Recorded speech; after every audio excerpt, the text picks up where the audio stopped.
Praise the Lord. ഇന്ന് ഭൂമിയിൽ അനേകം മതങ്ങളുണ്ട്. അവർക്ക് വ്യത്യസ്തങ്ങളായ ആചാരാനുഷ്ഠാനങ്ങളുമുണ്ട്.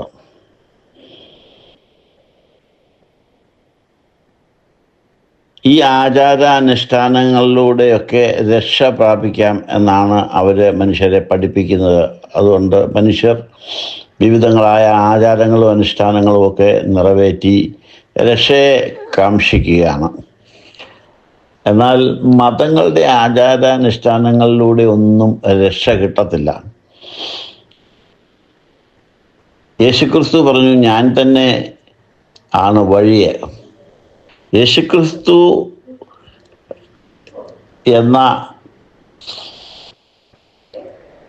മനുഷ്യന് ലഭിച്ചിരിക്കുന്ന വഴിയിലൂടെ അല്ലാതെ രക്ഷപ്പെടാൻ യാതൊരു മാർഗവുമില്ല. യേശുക്രിസ്തു സ്ഥാപിച്ചതാണ് രക്ഷയുടെ വഴി.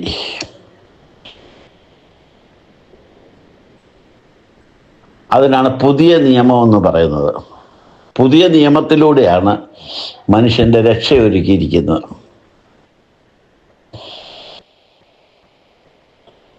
പുതിയ നിയമം നമ്മൾ വായിക്കുമ്പോൾ അവിടെ അനേക പ്രാവശ്യം രേഖപ്പെടുത്തിയിരിക്കുന്ന രണ്ട് കാര്യങ്ങളാണ്. ഒന്ന് കൃപയും വേറൊന്ന് സത്യവും. ഈ രണ്ട് കാര്യങ്ങളാണ് പുതിയ നിയമം, കൃപയും സത്യവും. ഇത് വെളിപ്പെടുന്ന ഉയർപ്പിന് ശേഷമാണ്. ഇതിലൂടെയാണ് ദൈവം മനുഷ്യരാശിക്ക് രക്ഷയൊരുക്കിയിരിക്കുന്നത്. കൃപ എന്ന് പറയുന്നത് യേശുക്രിസ്തു സ്ഥാപിച്ച സത്യകൂടാരമാണ്. നോഹയുടെ പെട്ടകം പഴയ നിയമത്തില് ഒരു നിഴലായിരുന്നു. പഴയ നിയമത്തിൽ ഒത്തിരി നിഴലുകൾ നമുക്ക് കാണാൻ സാധിക്കുന്നുണ്ട്, കൃപയ്ക്ക് തുല്യമായത്. എന്നാൽ കൃപ എന്ന് പറയുന്നത് നിഴലല്ല, അത് പൊരുളാണ്, സത്യമാണ്. ആ പൊരുളെന്ന് പറയുന്നത് ഉയർപ്പിന് ശേഷമാണ് പുതിയ നിയമം വെളിപ്പെടുന്നത്. പുതിയ നിയമം എന്ന് പറയുന്നത് കൃപയും സത്യവുമാണ്. പുതിയ നിയമപ്രകാരം മനുഷ്യൻ ഒരു നല്ല മാനസാന്തരത്തിലൂടെ പാപത്തിൽ നിന്ന് വിടുതൽ പ്രാപിച്ച്, പാപത്തിൻ്റെ കസ്റ്റഡിയിൽ നിന്ന് വിടുതൽ പ്രാപിച്ച് കൃപയിലേക്ക് പ്രവേശിച്ച് വിശുദ്ധ ജനവും രാജകീയ പുരോഹിത വർഗവുമായി വസിക്കുന്ന ഒരവസ്ഥയാണ് പുതിയ നിയമം.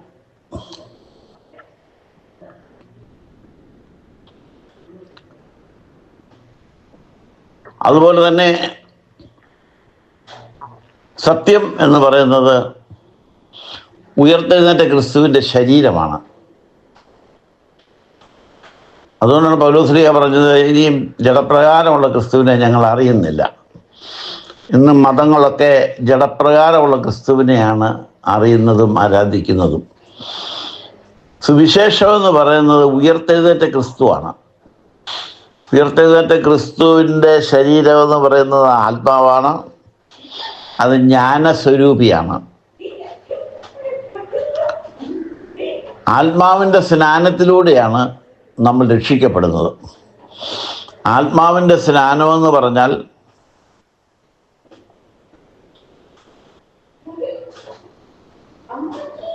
ഒരു നല്ല മാനസാന്തരത്തിലൂടെ നമ്മൾ ആത്മാവിനെ കണ്ടെത്തണം. ആത്മാവ് നമ്മുടെ ഹൃദയത്തിൽ വെളിപ്പെടുന്ന ഒരു ജ്ഞാനമാണ്, അത് പൊരുളാണ്. അപ്പൊ കൃപയും സത്യവും എന്ന് പറയുന്നത് നിഴലല്ല, അത് പൊരുളാണ്. എന്ന് പറഞ്ഞാൽ അത് യാഥാർത്ഥ്യമായിട്ട് ഉള്ളതാണ്, നിലനിൽക്കുന്നതാണ്. എന്നും നിലനിൽക്കുന്ന ഏതോ അതാണ് സത്യം. ആ സത്യം എന്ന് പറയുന്നത് ഉയർത്തെഴുന്നേറ്റ ക്രിസ്തുവിൻ്റെ ശരീരമാണ്. ഉയർത്തെഴുന്നേറ്റ ക്രിസ്തുവിൻ്റെ ശരീരമായ സത്യത്താലാണ് നമ്മൾ വിശുദ്ധീകരിക്കപ്പെടുന്നത്. സത്യത്താലാണ് സ്നാനം. സ്നാനം എന്ന് പറയുന്നത് നമ്മുടെ കർമ്മപാപങ്ങളും ജന്മപാപങ്ങളും ഒരുപോലെ മായ്ക്കപ്പെട്ട് നമ്മൾ പാപപ്രമാണത്തിൽ നിന്ന് വിടുതൽ പ്രാപിച്ച കൃപയിലേക്ക് പ്രവേശിക്കുകയാണ്. ആത്മാവിൻ്റെ സ്നാനത്തിലൂടെ അതാണ് സംഭവിക്കുന്നത്. പാപ സ്വഭാവത്തിൽ നിന്ന് അല്ലെങ്കിൽ പാപപ്രമാണത്തിൽ നിന്ന്, പാപത്തിൻ്റെ അടിമത്തത്തിൽ നിന്ന് നമ്മൾ വിടുതൽ പ്രാപിച്ച് നമ്മൾ കൃപയിലേക്ക് പ്രവേശിക്കുകയാണ്. പാപത്തിൽ വസിക്കുമ്പോൾ, പാപപ്രമാണത്തിൽ വസിക്കുമ്പോൾ നമ്മുടെ ശരീരത്തിൽ ഉള്ള രജോ ഗുണങ്ങൾ മൂലം കാമക്രോധ ഏഷ എന്നീ 3 രജോ ഗുണങ്ങൾ മൂലം പലവിധങ്ങളായ പാപങ്ങൾ നമ്മളിലുളവാകുന്നു. എന്നാൽ ഈ പാപങ്ങൾ മൂലം മനുഷ്യരാശിക്ക് രക്ഷ കരസ്ഥമാക്കാൻ കഴിയുന്നില്ല. അവിടെ നിന്ന് രക്ഷ നമുക്ക് ദൈവം ഒരുക്കി തന്നത് ഈ പ്രമാണത്തിൽ നിന്ന് സ്വാതന്ത്ര്യം പ്രാപിച്ച് കൃപയിലേക്ക് പ്രവേശിക്കുന്നതിന് വേണ്ടിയാണ്. കൃപയും സത്യവും യേശു ക്രിസ്തു ഒരുക്കി തന്നത്. കൃപയും സത്യവും യേശു ക്രിസ്തുവിൻ്റെ ഉയർപ്പിന് ശേഷമാണ് വെളിപ്പെടുന്നത്. ഇതിനാണ് പുതിയ നിയമം എന്ന് പറയുന്നത്. മത്തായി, മർക്കോസ്, ലൂക്കോസ്, യോഹന്നാൻ പുതിയ നിയമമല്ല, അത് പഴയ നിയമമാണ്. യേശു ക്രിസ്തുവിൻ്റെ ഉയർപ്പിന് മുമ്പുള്ളത് മുഴുവൻ പഴയ നിയമമാണ്. പുതിയ നിയമം ഉയർപ്പിന് ശേഷമാണ് വെളിപ്പെടുന്നത്. യേശുക്രിസ്തു ജനിച്ചതും ജീവിച്ചതും മരിച്ചതും പഴയ നിയമത്തിലാണ്. യേശുക്രിസ്തു ചെയ്തതെല്ലാം പഴയ നിയമമാണ്. അതുകൊണ്ട് മത്തായി, മർക്കോസ്, ലൂക്കോസ്, യോഹന്നാൻ എന്ന് പറയുന്ന പഴയ നിയമം, അത് പുതിയ നിയമമല്ല. മാത്രമല്ല അതിലൂടെ ആരും ഒരാത്മാവ് ജീവൻ പ്രാപിക്കുന്നില്ല. മനുഷ്യൻ്റെ ആത്മാവ് ജീവൻ പ്രാപിക്കുന്നത് ഉയർത്തെഴുന്നേറ്റ ക്രിസ്തുവിൻ്റെ ശരീരം ഭക്ഷിക്കുമ്പോഴാണ്. ഉയർത്തെഴുന്നേറ്റ ക്രിസ്തുവിൻ്റെ ശരീരം നമ്മൾ ഭക്ഷിക്കുമ്പോഴാണ് നമുക്ക് ജീവൻ ഉണ്ടാകുന്നത്. ന്യായപ്രമാണത്തിൻ്റെ കസ്റ്റഡിയിൽ കിടക്കുന്നിടത്തോളം കാലം നമ്മൾ മരിച്ചതാണ്, പാപത്താൽ മരിച്ചതാണ്. എന്നാൽ യേശുക്രിസ്തുവിൻ്റെ ഉയർത്തെഴുന്നേറ്റ ക്രിസ്തുവിൻ്റെ ശരീരം നമ്മൾ ഭക്ഷിക്കുമ്പോഴാണ് നമ്മൾ ജീവൻ പ്രാപിക്കുന്നത്. അതിനാണ് ആത്മാവിൻ്റെ സ്നാനം എന്ന് പറയുന്നത്. ആത്മാവിൻ്റെ സ്നാനത്തിലൂടെ നമ്മുടെ കർമ്മപാപങ്ങളും ജന്മപാപങ്ങളും മോചിക്കപ്പെട്ട് നമ്മൾ കൃപയിലേക്ക് പ്രവേശിക്കുകയാണ്. വിശ്വാസത്താൽ സൗജന്യമായിട്ടത്രേ നീതീകരിക്കപ്പെടുന്നതെന്നാണ് വചനം പറയുന്നത്. വിശ്വാസം എന്ന് പറയുന്നത് നമ്മൾ വിശ്വസിക്കുന്ന ഒന്നല്ല, ബുദ്ധി കൊണ്ട് വിശ്വസിക്കുന്ന ഒന്നല്ല, മറിച്ച് വിശ്വാസത്തിൻ്റെ ആത്മാവിനാണ് വിശ്വാസം എന്ന് പറയുന്നത്. ഉയർത്തെഴുന്നേറ്റ ക്രിസ്തുവിൻ്റെ ആത്മാവ് അല്ലെങ്കിൽ സത്യത്തിനാണ് വിശ്വാസം എന്ന് പറയുന്നത്. സത്യത്താൽ നമ്മളെ വിശുദ്ധീകരിക്കുന്നത്. എങ്ങനെയാണ് സത്യത്താൽ നമ്മളെ വിശുദ്ധീകരിക്കുന്നത്? ഈ ആത്മാവിനെ നമ്മൾ കണ്ടെത്തുമ്പോൾ, ഉയർപ്പിന് ശേഷം വെളിപ്പെട്ട ആത്മാവിനെ നമ്മൾ കണ്ടെത്തണം. എങ്ങനെയാണ് കണ്ടെത്തുന്നത്? അന്വേഷിച്ച് കണ്ടെത്തണം. ഒരു പൂർണ്ണ ഹൃദയത്തോടെ, വാനസാന്തര ഹൃദയത്തോടെ നമ്മൾ അന്വേഷിക്കുമ്പോഴാണ് ഈ പുതിയ നിയമം എന്ന മർമ്മം നമുക്ക് വെളിപ്പെടുന്നത്. ഈ പുതിയ നിയമം എന്ന് പറയുന്നത് അത് നമ്മുടെ ഹൃദയത്തിൻ്റെ ഭിത്തികളിൽ എഴുതി ചേർക്കുന്ന ഒരു വെളിപ്പാടാണ്, ഒരു മർമ്മമാണ്, ഒരു ജ്ഞാനമാണ്, ഒരു വിശുദ്ധമാണ്. ഇത് വെളിപ്പെട്ട് കഴിയുമ്പോൾ നമ്മൾ രക്ഷിക്കപ്പെടുകയാണ് ചെയ്യുന്നത്. പാപപ്രമാണത്തിൽ നിന്ന് വിടുതൽ പ്രാപിച്ച് നമ്മൾ കൃപയിലേക്കാണ് പ്രവേശിക്കുന്നത്. പിന്നെ പാപപ്രമാണം നമ്മളിൽ കർത്തൃത്വം നടത്തുന്നില്ല. കാരണം പ്രമാണം ഇല്ലാത്തടത്ത് ലംഘനമില്ല. ന്യായപ്രമാണം കൂടാതെ പാപം നിർജ്ജീവമാണ്. ന്യായപ്രമാണം ഇല്ലാത്തപ്പോൾ പാപത്തെ കണക്കിടുന്നില്ല. അതുകൊണ്ട് പുതിയ നിയമത്തിൽ പാപത്തെ കണക്കിടാത്തത് കൊണ്ട് നമ്മൾ വിശുദ്ധ ജനവും രാജകീയ പുരോഹിത വർഗവുമാണ്. അത് ദൈവത്തിൻ്റെ കരുണയാലാണ് നമ്മൾ ആയിരിക്കുന്നത്. നമ്മൾ കൃപയിലേക്ക് പ്രവേശിച്ചു കഴിഞ്ഞാൽ നമ്മുടെ ശരീരത്തിലുള്ള രജോ ഗുണങ്ങൾ നമ്മളിൽ നിന്ന് ക്രമേണ മാറ്റപ്പെടുകയും പാപം ചെയ്യാതെ ഒരു ശിശുവിനെ പോലെ ആകാൻ നമുക്ക് കഴിയുകയും ചെയ്യും. നിങ്ങളൊരു ശിശുവിനെ പോലെ ആകണമെന്ന് കർത്താവ് ഒരിക്കലും പഴയ നിയമത്തിൽ പറഞ്ഞിട്ടില്ല. കാരണം ഒരിക്കലും ഒരു ശിശുവിനെ പോലെ ആകാൻ പഴയ നിയമ വിശ്വാസികൾക്ക് സാധിക്കില്ല. ഒരു ശിശുവിനെ പോലെ ആകണമെങ്കിൽ ആത്മാവിൻ്റെ സ്നാനം നമ്മളിൽ നടക്കണം. ആത്മാവ് വരുന്നത് തന്നെ ഉയർപ്പിന് ശേഷമാണ്. ഏതാണ് ഈ ആത്മാവ്? ഉയർത്തെഴുന്നേറ്റ ക്രിസ്തുവിൻ്റെ ശരീരമാണ് ഈ ആത്മാവ്. ഇതിന് പുതിയ നിയമം എന്നാണ് പറയുന്നത്. ഈ പുതിയ നിയമം അല്ലെങ്കിൽ കൃപയും സത്യവും ഇതിലൂടെയാണ് രക്ഷ ഒരുക്കിയിരിക്കുന്നത്. നോഹയുടെ പെട്ടകത്തിൽ പ്രവേശിച്ചവർ രക്ഷപ്പെട്ടു എന്ന് പറയുന്നത് പോലെ ഈ കൃപയിലേക്ക് നമ്മൾ സത്യത്താൽ പ്രവേശിച്ചു കഴിയുമ്പോൾ നമ്മൾ രക്ഷിക്കപ്പെടും. സത്യം നമ്മളെ സ്വതന്ത്രമാക്കും. എവിടുന്നാണ് സ്വതന്ത്രമാക്കുന്നത്? പാപത്തിൻ്റെ കസ്റ്റഡിയിൽ നിന്ന് വിടുതൽ പ്രാപിച്ച് നമ്മൾ കൃപയിലേക്ക് പ്രവേശിക്കുക. അത് നമ്മൾ ജീവിച്ചിരിക്കുമ്പോഴാണ്. ഇതൊരു മരണമാണ് സത്യത്തിൽ.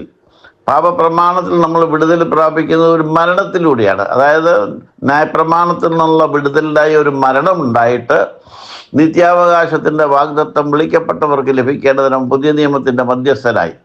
യേശുക്രിസ്തു പുതിയ നിയമത്തിന് മധ്യസ്ഥത നിന്നുകൊണ്ട് മധ്യസ്ഥത ആവശ്യമില്ലാത്ത പുത്ര സ്വീകാര്യത്വത്തിലേക്കാണ് നമ്മളെ വിളിച്ചിരിക്കുന്നത്.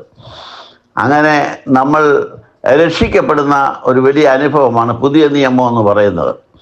പുതിയ നിയമത്തിൽ നമ്മൾ കൃപയിലേക്ക് പ്രവേശിച്ചു കഴിഞ്ഞാൽ നമുക്ക് പാപം ചെയ്യാൻ അനുവാദമില്ല. ജഡത്തിൻ്റെ ബലഹീനത നിമിത്തം പാപ സ്വഭാവങ്ങൾ നമ്മളിൽ ഉണ്ടായാൽ തന്നെ അതിനെ ക്രമേണ അത് ചെയ്യാതിരിക്കത്തക്കവണ്ണം നമ്മളിൽ ആത്മാവ് വ്യാപരിക്കുമ്പോൾ നമുക്ക് പാപം ചെയ്യാതിരിക്കാൻ കഴിയും. ഒരു ശിശുവിനെ പോലെ ആകാൻ നമുക്ക് കഴിയും. അതിന് വേണ്ടത് ഒരു സത്യ മാനസാന്തരമാണ്. അങ്ങനെ നമ്മളൊരു ശിശുവിനെ പോലെ ആയിക്കഴിഞ്ഞാൽ പിന്നെ പാപം ചെയ്യാൻ നമുക്ക് കഴിയില്ല. നമ്മൾ കൃപയിലേക്ക് പ്രവേശിച്ചു കഴിഞ്ഞാൽ, രക്ഷിക്കപ്പെട്ട് കഴിഞ്ഞാൽ മനഃപൂർവ്വമായി പാപം ചെയ്താൽ പാപപരിഹാരത്തിനായി ഒരു യാഗവുമില്ല.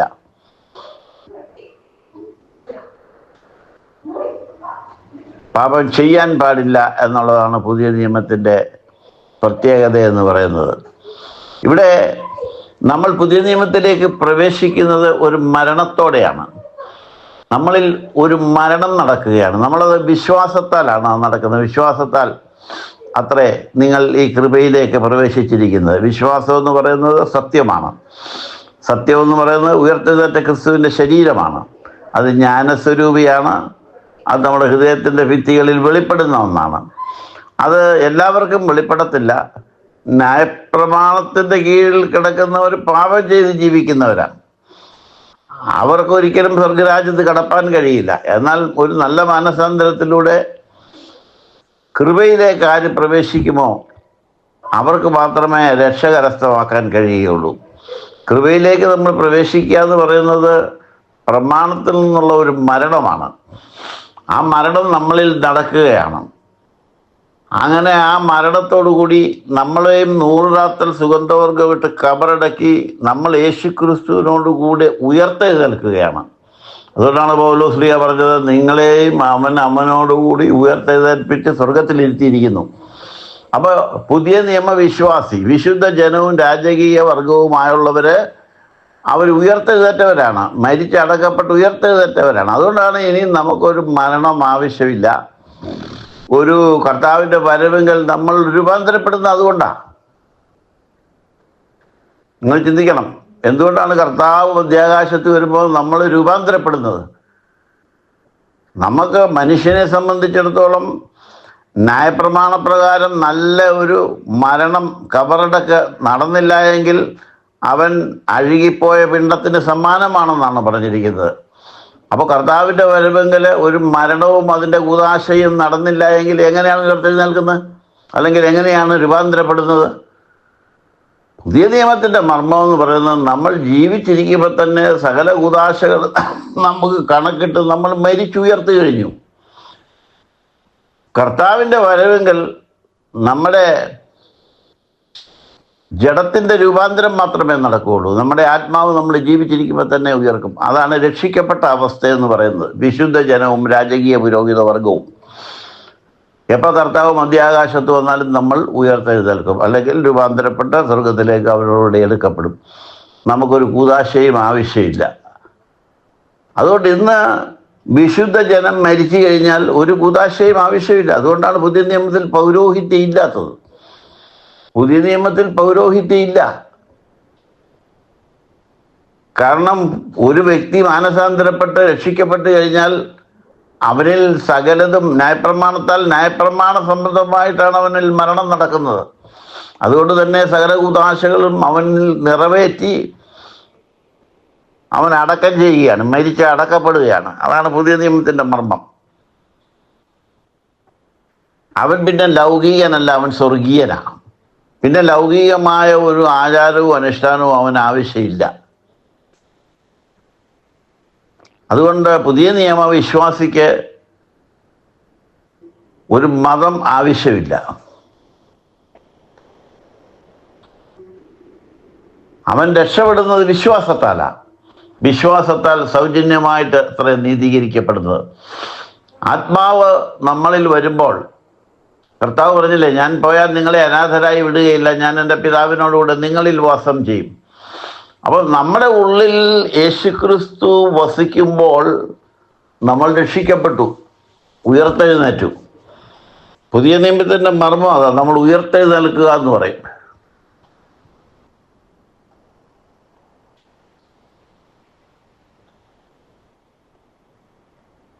മനുഷ്യൻ ന്യായപ്രമാണത്തിൽ ജീവിച്ചിരിക്കുന്ന കാലത്തോളം അവൻ പാപത്തിൻ്റെ സന്തതിയാണ്. അവൻ ഏതെങ്കിലും മതത്തിൻ്റെ അനുയായിയാണ്. എന്നാൽ പുതിയ നിയമം സ്വതന്ത്രയുടെ മക്കളാണ്. സ്വാതന്ത്ര്യം, നമുക്ക് സ്വാതന്ത്ര്യം കിട്ടി. പുതിയ നിയമപ്രകാരം നമ്മൾ അടിമത്തത്തിൽ നിന്ന് സ്വതന്ത്രരായവരാ. അപ്പോൾ നമ്മൾ സ്വതന്ത്രയുടെ മക്കളാണ്. നമ്മൾ പിന്നെയും ന്യായപ്രമാണത്തിൻ്റെ കീഴിൽ പോകാൻ പാടില്ല. ഇന്ന് മതങ്ങൾ മുഴുവൻ അടിമത്വമാണ്. സാത്താൻ്റെ കസ്റ്റഡിയിലാണ് മതങ്ങളിലുള്ളവരെല്ലാം. ആചാരങ്ങളും അനുഷ്ഠാനങ്ങളും കൊണ്ട് രക്ഷപ്പെടാമെന്ന് വിശ്വസിക്കുന്ന കൂട്ടമാണ്. അങ്ങനെയല്ല. പുതിയ നിയമം എന്ന് പറയുന്നത് വിശ്വാസത്താൽ സൗജന്യമായിട്ട് അത്രയും നീതീകരിക്കപ്പെടുന്നത്.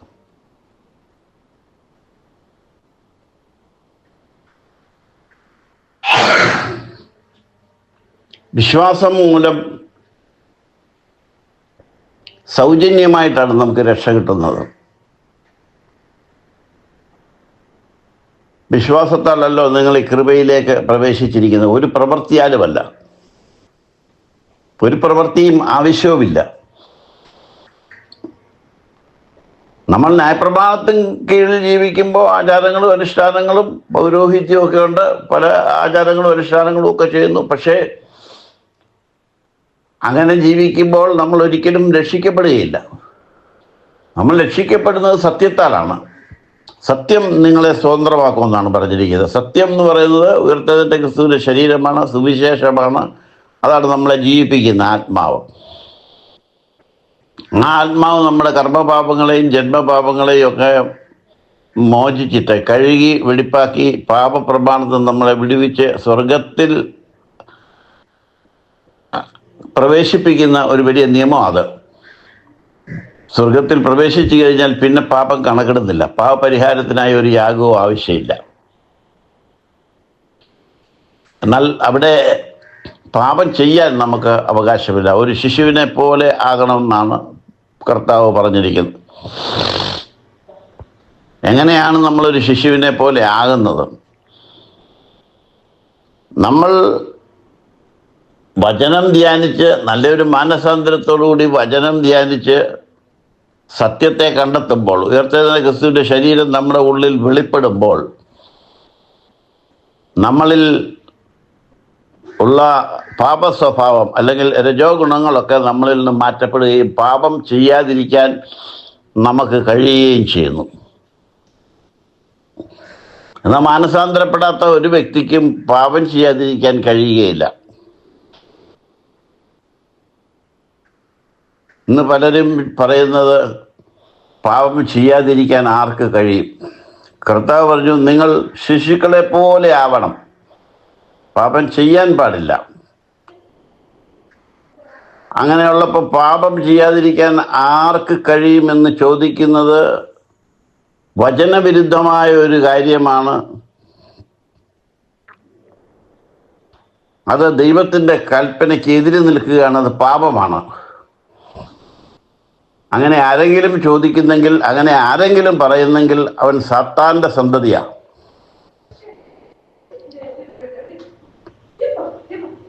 പാപം ചെയ്യാതിരിക്കാൻ നീതിയുടെ അഭ്യസനമാണ് നമുക്ക് വേണ്ടത്. പാപം ചെയ്യാതിരിക്കാൻ മനുഷ്യന് സാധിക്കും. സാധിക്കാത്ത ഒരു കാര്യവും കർത്താവ് പറയത്തില്ല. കർത്താവ് പറഞ്ഞു, നിന്നാൽ അസാധ്യമായത് എന്നാൽ സാധ്യം. യേശുക്രിസ്തു നമ്മുടെ ഹൃദയത്തിൽ വരുമ്പോൾ പാപം ചെയ്യാതിരിക്കാൻ നമുക്ക് കഴിയും. പാപം ചെയ്യുന്നവൻ പാപത്തിൻ്റെ ദാസൻ. എന്നാൽ ആത്മാവിനാൽ ജഡത്തിൻ്റെ മോഹത്തെ മരിപ്പിക്കുന്നവൻ ജീവിക്കും. പാപം ചെയ്യുന്നവൻ മരിക്കും. ആത്മാവിനാൽ ജഡത്തിൻ്റെ മോഹത്തെ മരിപ്പിച്ചാൽ അവൻ ജീവൻ പ്രാപിക്കും.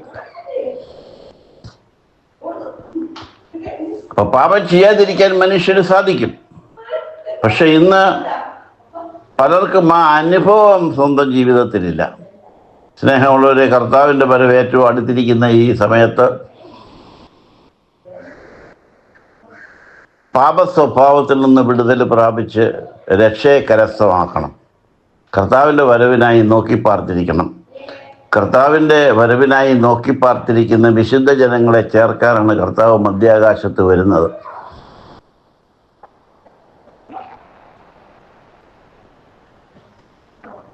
കർത്താവ് ഏറ്റവും അടുത്ത നാളുകളിൽ മധ്യാകാശത്ത് പ്രത്യക്ഷപ്പെടുമ്പോൾ നമ്മളും അവനോടുകൂടെ തേജസ്കരിക്കപ്പെടുവാൻ തക്കവണ്ണം നമ്മളെ തന്നെ ഒരുക്കി നിർത്തേണ്ടത് അത്യാവശ്യമാണ്. ദൈവം അനുഗ്രഹിക്കട്ടെ.